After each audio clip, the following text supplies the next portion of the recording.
Good morning बच्चों, आपके अच्छे दिन की शुभकामना के साथ आइए आज का वीडियो प्रारंभ करते हैं। आज का जो वीडियो होगा यह कक्षा 12वीं के लिए होगा और जो प्रैक्टिकल्स की हम सीरीज यहाँ पर कर रहे हैं उसका दूसरा वीडियो ये होगा।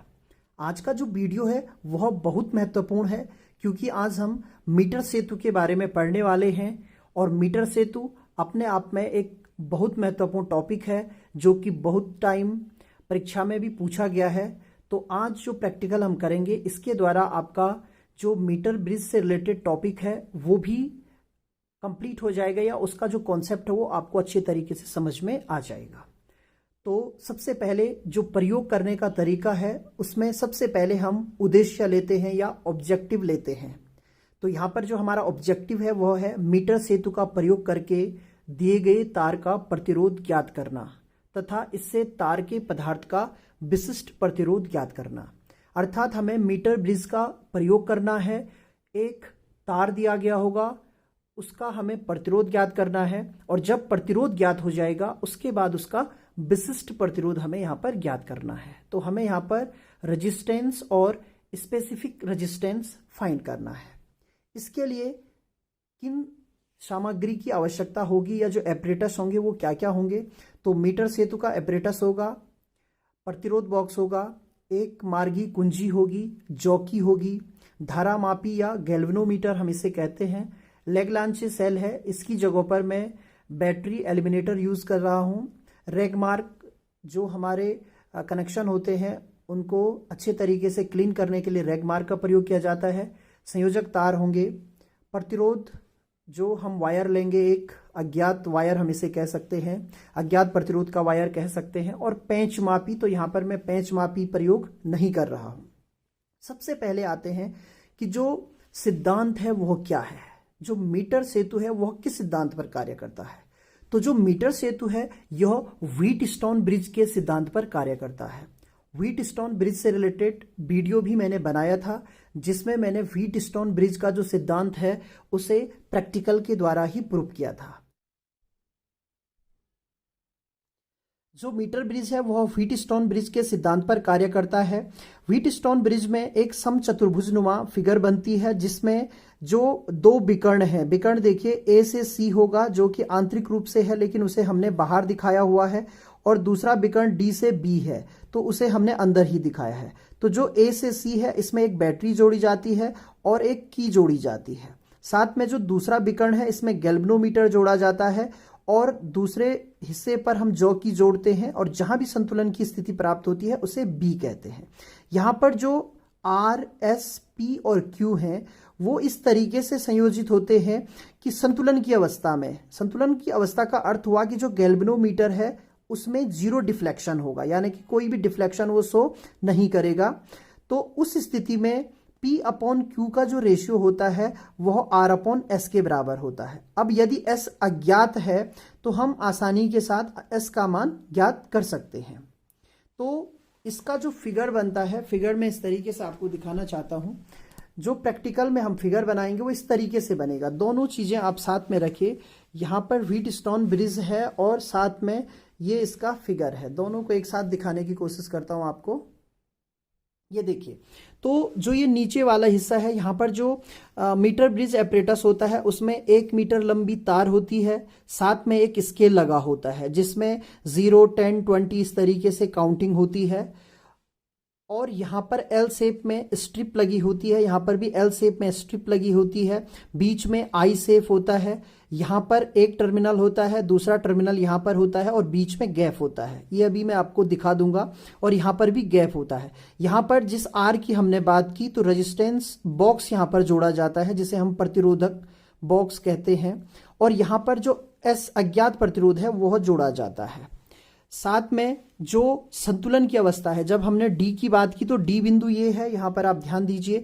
डी के बाद गैल्वेनोमीटर जोड़ा जाता है, गैल्वेनोमीटर का अन्य सिरा जॉकी पर होता है, और जहां भी हमें संतुलन की अवस्था आएगी वह बी है। तो दोनों फिगर को आप देखिए और कंपेयर कीजिए। तो ये बी बिंदु है, यहां से लेकर यहां तक, यानी कि जो ए बी है इसमें जो लेंथ होगी उसे हम P रेजिस्टेंस कहेंगे। अब यहां पर हम लेंथ को रेजिस्टेंस क्यों कह रहे हैं, तो हमें पता है किसी भी तार की जो लंबाई होती है वह प्रतिरोध को भी निरूपित करती है। जो प्रतिरोध का मान होता है वह लंबाई के अनुक्रमानुपाती होता है।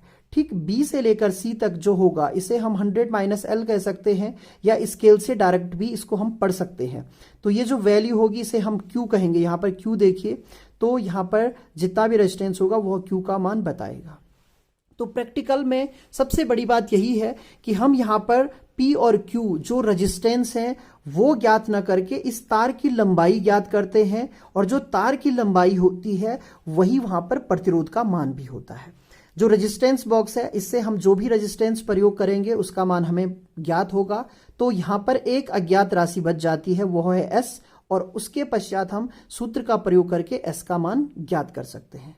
तो आइए सबसे पहले मैं आपको आज जो सर्किट हैं उन्हें किस तरीके से जोड़ा जाता है ये फिगर आप ध्यान रखिए, और इसी के आधार पर मैं आपको सर्किट जोड़ना यहाँ पर सिखाऊंगा। मीटर ब्रिज से रिलेटेड जितने भी उपकरण हैं उन सबको मैंने यहाँ पर रखा हुआ है। अब मैं आपको एक एक कर इन उपकरणों के बारे में बताने वाला हूँ।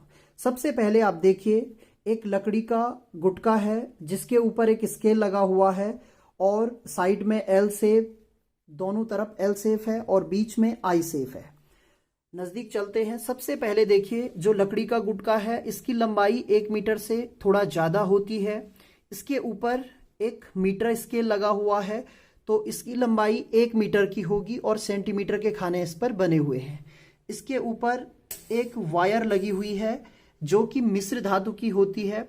कॉन्स्टेंटन वायर इसे हम कहते हैं, जो कि कॉपर और निकिल को मिलाकर बनाई जाती है। यहाँ पर आप देखिए, ये जो I और L शेप के बीच में एक गैप है, यहाँ पर हमें प्रतिरोध बॉक्स जोड़ना है। इन दोनों के बीच में हम प्रतिरोध बॉक्स जोड़ेंगे। तो प्रतिरोध बॉक्स को मैंने ठीक इनके सामने रखा हुआ है।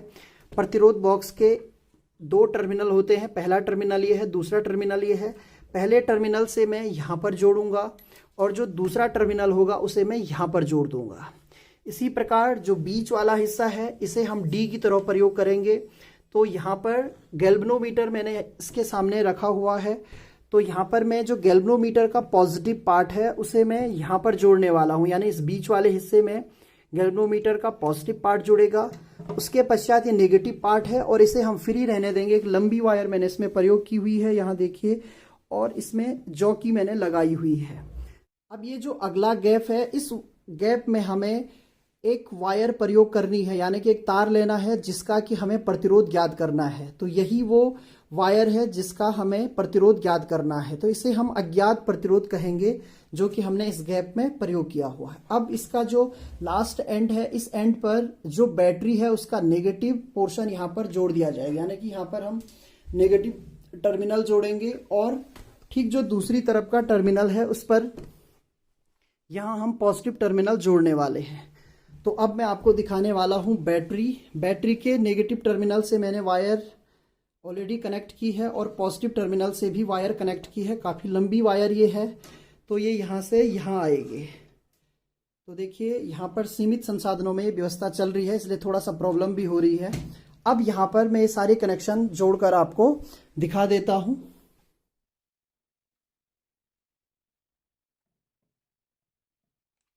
सारे ही कनेक्शन आपको बहुत ही अच्छे तरीके से जोड़ने हैं, काफ़ी टाइट इनको करना है, और एक बार जोड़ने के बाद इन्हें खींच भी लीजिए कि ये टाइट हुए या नहीं। तो इस तरीके से ये हमने गैल्वेनोमीटर जोड़ दिया है। अब जो लास्ट एंड है, यानी कि जो हमारा रेजिस्टेंस बॉक्स है, उसे भी जोड़ देते हैं। तो रेजिस्टेंस बॉक्स का ये वाला जो टर्मिनल है उसे यहाँ जोड़ दिया है, और जो दूसरा टर्मिनल है उसे यहाँ जोड़ दिया है। एक बार मैं आपको कनेक्शन जोड़ने के बाद सारे कनेक्शन के बारे में बताऊंगा अच्छे तरीके से। तो सारे कनेक्शन मैंने यहाँ पर जोड़ दिए हैं। एक बार मैं आपको बताना चाहता हूँ कि किस तरीके से कनेक्शन जोड़े हैं। जो ये वाला टर्मिनल है, इस टर्मिनल को मैंने ए पॉइंट के लिए चूज किया है। तो यहाँ पर मैंने जो बैटरी है उसका पॉजिटिव टर्मिनल कनेक्ट किया है। इसके पश्चात देखिए कितना आसान होता है जोड़ना। यहाँ से करंट यहाँ गया, फिर यहाँ आया, और यहाँ पर देखिए इसके पश्चात जो पहला टर्मिनल था इसे मैंने जोड़ दिया है यहाँ पर रेजिस्टेंस बॉक्स से।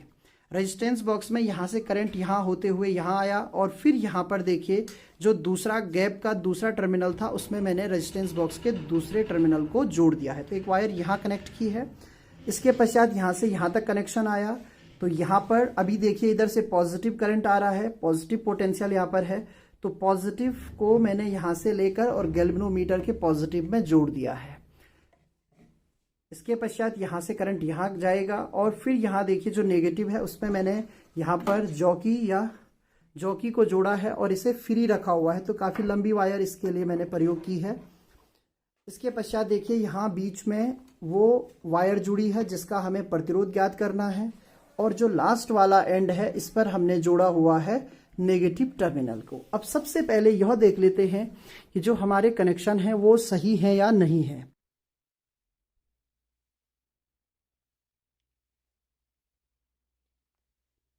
पूरा सर्किट जोड़ लेने के पश्चात इसे चेक करना है सबसे पहले कि हमारा जो सर्किट है वह सही है या नहीं है। तो उसका तरीका ये होता है, एक बार इस साइड टच कीजिए। जब आप इस साइड टच करेंगे तो गैल्वेनोमीटर में एक साइड डिफ्लेक्शन आया। उसके पश्चात इसी तरीके से दूसरी साइड आपको टच करना है तो दूसरी तरफ डिफ्लेक्शन आ रहा है। इसका अर्थ ये हुआ कि एक बार यहाँ टच करने पर और एक बार इस साइड टच करने पर दोनों बार अलग अलग डायरेक्शन में डिफ्लेक्शन आता है गैल्वेनोमीटर में। तो इसका अर्थ ये हुआ कि जो हमारा सर्किट है वो बिल्कुल सही जुड़ा हुआ है। अब इसकी रीडिंग लेते हैं। तो रीडिंग लेने के लिए सबसे पहले आप जो रेजिस्टेंस बॉक्स है इससे एक प्रतिरोध हटा दीजिए। तो यहाँ पर मैं आपको दिखाना चाहता हूँ जो प्रतिरोध मैंने यहाँ पर हटाया हुआ है वो लगभग 1 ओम का है, यानी कि इस सर्किट में मैंने 1 ओम का प्रतिरोध अप्लाई किया हुआ है। अब देखते हैं जो संतुलन का जो बिंदु है, यानी कि संतुलन का अर्थ ये हुआ कि जो गैल्वेनोमीटर है उसमें हमें 0 डिफ्लेक्शन प्राप्त होना चाहिए, यानी जो स्थिति अभी आपको दिख रही है 0 की वही स्थिति आपको दिखनी चाहिए। तो इसके लिए मैं क्या करूँगा, जो ये जॉकी है उसे यहाँ टच करता हूँ और उसके पश्चात चेक करता हूँ कि किस बिंदु पर मुझे ये डिफ्लेक्शन प्राप्त होता है। तो सबसे पहले मैंने यहाँ बैटरी को बंद कर लिया था। तो अभी देखते हैं जो डिफ्लेक्शन है वो इस साइड को है। तो धीरे धीरे आपको लगभग ये पॉइंट है जहाँ पर हमें प्राप्त हो रहा है। तो लगभग ये बिंदु जो है 19 पर है। आप देख सकते हैं, अगर इस साइड से आप स्केल को देखते हैं तो ये 81 है और इस साइड से अगर आप देखते हैं, इसे जूम आउट करते हैं तो लगभग ये 19 वाला पॉइंट हमें प्राप्त हो रहा है। और यहाँ देखिए इस पर डिफ्लेक्शन ये है 0 का और ये लगभग 19 पर हमें प्राप्त हुआ है। तो एक रीडिंग हमें प्राप्त हो चुकी है जो कि 19 हमें प्राप्त हुई है। तो जो L1 का मान होगा, अगर इस साइड से आप मेजर कर रहे हैं, अगर इस एंड से आप मेजर कर रहे हैं तो यहाँ से लेकर यहाँ तक की जो वैल्यू है वो 81 होगी और यहाँ से लेकर यहाँ तक की जो वैल्यू है वो 19 होगी। इसी तरीके से 1-2 रीडिंग और आप निकाल सकते हैं। जो 1 ओम वाला है प्रतिरोध, इसे मैंने लगा लिया है। फिर से 2 ओम के प्रतिरोध पर मैं इसे चेक करता हूं, तब मुझे कौन सी रीडिंग मिलती है देखते हैं। तो यहाँ पर देखते हैं 2 ओम के प्रतिरोध को लगाने के पश्चात रीडिंग जो है लगभग ये प्राप्त होती है 11 पे। आप देख सकते हैं 11 है और यहाँ भी आप देखिए ये 0 है। तो जो रीडिंग प्राप्त हुई है सेकंड वो 11 हुई है। तो सारी रीडिंग मैं बाद में लिखूंगा क्योंकि एक हाथ से मुझे कैमरा पकड़ना है और एक हाथ से आपको रीडिंग दिखानी है। तो ये देखिए 11।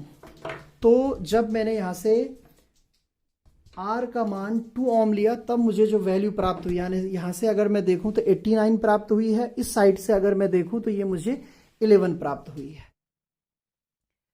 जो हमने अभी अभी रीडिंग ली है उसके आधार पर ये टेबल मैंने तैयार की है। इसमें केवल 2 ही वैल्यू मुझे ऑथेंटिक लगी, एक वैल्यू लेने में थोड़ा सा मिस्टेक हुई है। तो वो 2 वैल्यूज मैंने यहाँ पर ली हैं। पहले हमने R की जो वैल्यू है वो 1 ओम ली थी, इसके क्रॉसपॉन्डिंग जो हमें L1 प्राप्त हुआ वो 89 प्राप्त हुआ। जब हम 100 माइनस L1 करें या स्केल से देखें तो जो ये वैल्यू हमें प्राप्त होगी वो हमें 19 प्राप्त होती है। जब इसका कैलकुलेशन किया जाता है, यहाँ पर मैंने कैलकुलेशन दिखाया हुआ है, इस फॉर्मूले का आपको प्रयोग करना है। S is equals to R 100 minus L1 upon L1। तो देखिए इस फॉर्मूले को इस तरीके से यहाँ पर सॉल्व किया गया। R की वैल्यू 1 है इंटू 19 और अपॉन 81, तो ये वैल्यू सॉल्व करके आती है 0.23 ओम।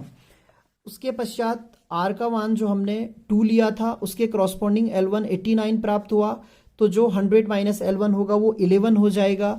इसे भी मैंने यहाँ पर कैलकुलेट किया है, 2 इंटू 11 हो जाएगा क्योंकि यहाँ पर R का मान 2 है, और अपॉन 89 हो जाएगा। जब इसे हम सॉल्व करते हैं तो 0.24 ओम हमें प्राप्त होता है। तो इस तरीके से दूसरी वैल्यू भी उसके काफ़ी नज़दीक है। जो तीसरी वैल्यू थी उसको कैलकुलेट करने में थोड़ा सा मिस्टेक हुई, तो वो अच्छे तरीके से यहाँ पर आ नहीं पाई। इसके पश्चात हम इनका एवरेज लेते हैं, तो S1 प्लस S2 अपॉन 2 किया, दोनों का एवरेज लिया जो लगभग 0.235 ओम प्राप्त हुआ। मैं एक और बात आपको बताना चाहता हूं, कल हमने ओम के नियम के द्वारा भी इसी वायर का, यानी कि इसी तरीके का वायर था, उसका भी रेजिस्टेंस फाइंड किया था, तो वो 0.25 हमें प्राप्त हुआ था। तो कहीं ना कहीं मीटर सेतु से और जो ओम का नियम था दोनों से सेम वायर मैंने प्रयोग की थी, जो रेजिस्टेंस हमें फाइंड हुआ वह लगभग बराबर है। तो इस तरीके से आप और अच्छा प्रैक्टिकल कर सकते हैं। यहाँ पर थोड़ा सा एक प्रॉब्लम मैं आपको बताना चाहता हूँ जिसकी वजह से मैं और वैल्यूज यहाँ पर नहीं ले पाया। यहाँ पर ये दो जो गैप है, यानी कि जो पहला ये जो टर्मिनल है और ये जो टर्मिनल है, इनके बीच में जो रेजिस्टेंस है, यानी कि यहाँ से जो रेजिस्टेंस अप्लाई होगा वो रेजिस्टेंस का मान और जो रेजिस्टेंस हम यहाँ पर अप्लाई करेंगे उनके मान यदि बराबर हों तो जो संतुलन है वो लगभग हमें यहाँ बीच में प्राप्त होता है, 50 के लगभग प्राप्त होता है। लेकिन ये रेजिस्टेंस का मान यदि ज़्यादा है और इसका मान कम है तो हमें वैल्यू इस तरफ को प्राप्त होती है। तो यहाँ यही मिस्टेक रही, जो वायर है मेरे पास उसका रेजिस्टेंस बहुत कम है, इसकी वजह से जो शिफ्टिंग हुई है हमारे डाटा की या हमारी जो रीडिंग है वो इस साइड को हमें प्राप्त हुई है। यदि यहाँ और यहाँ जो रेजिस्टेंस की वैल्यू है वो बराबर प्राप्त होती तो हमें जो वैल्यू प्राप्त होती यानी L1 का जो मान प्राप्त होता वो 49 या 48 या 51, 52 के लगभग बराबर होता। तो एक प्रोसेस थी जो कि आपको समझ में आ गई होगी। इसके तहत यदि आपके पास एपरेटस सही है तो आप अच्छे तरीके से प्रैक्टिकल कर सकते हैं। किसी भी तार की गोलाई का व्यास ज्ञात करने के लिए हमें पेंच मापी या स्क्रू गेज की आवश्यकता होती है, जो कि मेरे पास उपलब्ध नहीं है। तो इसके लिए एक आइडिया मेरे दिमाग में आया कि जो सिलाई का धागा होता है उसे मैं एक टर्न यहाँ पर इस पर लपेटूंगा और उसके बाद यहाँ पर मैं 2 निशान लगाने वाला हूँ इसके एंड पर, जिससे हमें अप्रॉक्सीमेट इसकी जो लेंथ है वो पता लग जाएगी। तो एक निशान इस एंड पर लगा लिया है और एक निशान मुझे यहाँ लगाना है। बहुत केयरफुली मैंने ये निशान लगा लिए हैं।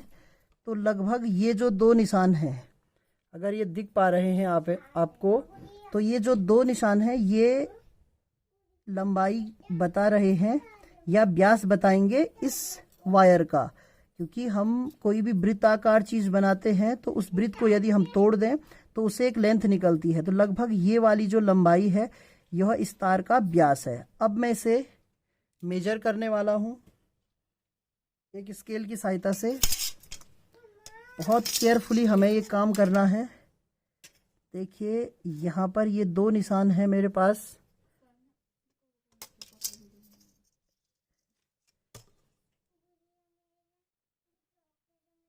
ये आइडिया आप भी अप्लाई कर सकते हैं। लगभग जो ये 2 निशान हैं 1 2 3 4 mm यहाँ पर आप देख सकते हैं। यदि ये फोकस हो जाता है तो लगभग 1 2 3 और 4 mm ये व्यास हमें प्राप्त हो रहा है। तो एक तरीका था जिसमें मैंने जो वायर का डाईमीटर है वो फाइंड कर लिया है एक धागे की सहायता से। तो एक आइडिया ये भी हो सकता है, बहुत अच्छा आइडिया है। अब यहाँ पर जो वायर है इस वायर की लेंथ भी मैं फाइंड कर लेता हूँ कितनी लेंथ इसकी है। तो इसके लिए ये 0 के कोइंसाइड रखना है और यहाँ पर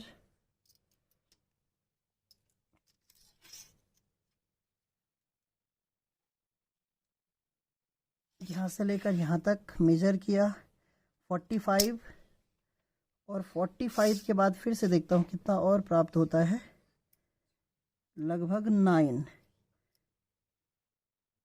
8.5, तो 45 यानी कि 53.8 इसकी लेंथ हमें प्राप्त हुई। तो दोनों चीज़ें हमें प्राप्त हो चुकी हैं। हमें जो वायर है उसकी लेंथ प्राप्त हुई है 53.5 सेंटीमीटर, और जो व्यास हमें प्राप्त हुआ है अप्रॉक्सीमेट वैल्यू है जो कि मैंने डोरी की सहायता से फाइंड की, वो लगभग 4 mm प्राप्त हुई है। तो वीडियो का जो अंतिम भाग है उसे हमने प्राप्त कर लिया है। जो तार की लंबाई हमने अभी फाइंड की थी वह 53.5 सेंटीमीटर या 53.5 इंटू 10⁻⁻² मीटर हमें प्राप्त हुई। तार का जो व्यास मुझे प्राप्त हुआ लगभग 4 mm, या इसे हम 4 इंटू 10⁻³ मीटर लिख सकते हैं। ये अप्रॉक्सीमेट वैल्यू है।